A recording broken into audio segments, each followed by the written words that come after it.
आम्ही त्यांच्याविषयी संपूर्ण अभ्यास केला. खूप छान.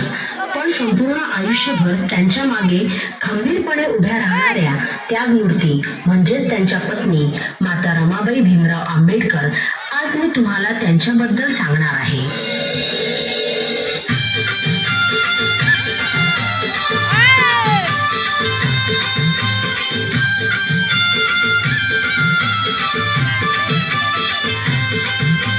वयाच्या 7व्याच वर्षी त्यांच्या आई वडिलांचं निधन झालं आणि घराची सर्व जबाबदारी त्यांच्या अंगावर पडली.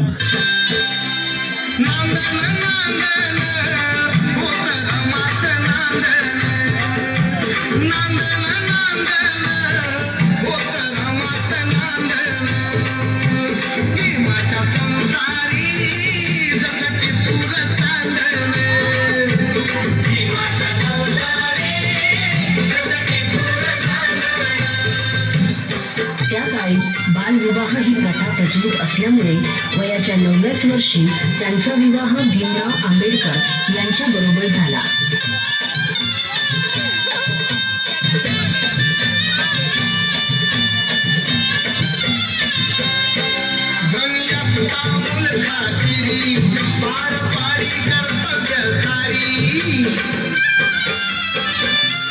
अगं, हे काय केलंस? एखाद्या वेळी तू माझी काळजी घेतली नाहीस तरी चालेल, पण या पुस्तकाची काळजी तुला घेतलीच पाहिजे. मला माफ करा.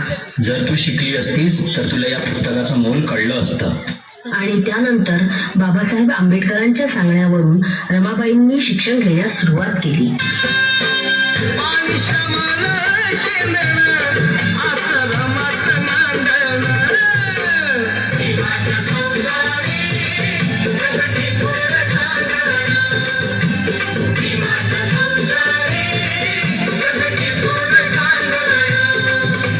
पुढच्या शिक्षणासाठी बाबासाहेब आंबेडकरांना परदेशी जावं लागलं, म्हणून रमाबाईंनी संपूर्ण घराची जबाबदारी स्वतःवर घेतली.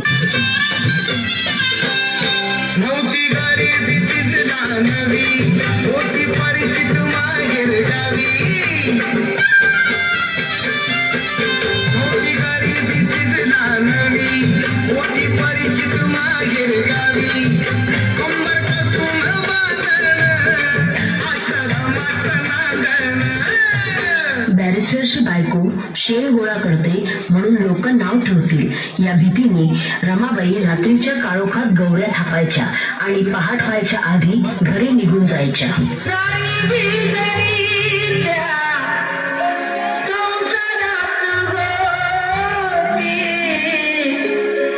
रमाची साथ होती.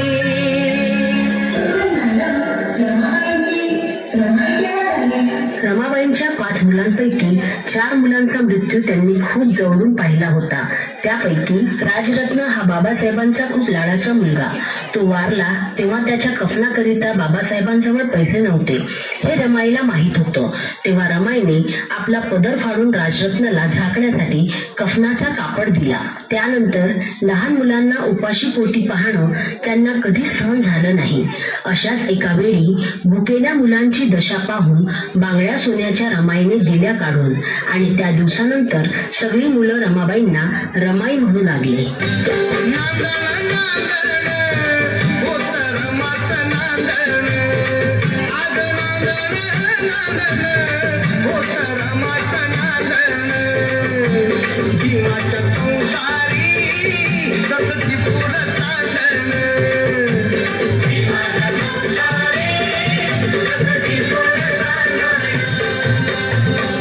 प्रेम, माया, त्याग अशा अनेक गुणांचा संगम म्हणजेच माता रमाबाई भीमराव आंबेडकर यांचा मृत्यू 27 मे 1935 रोजी झाला.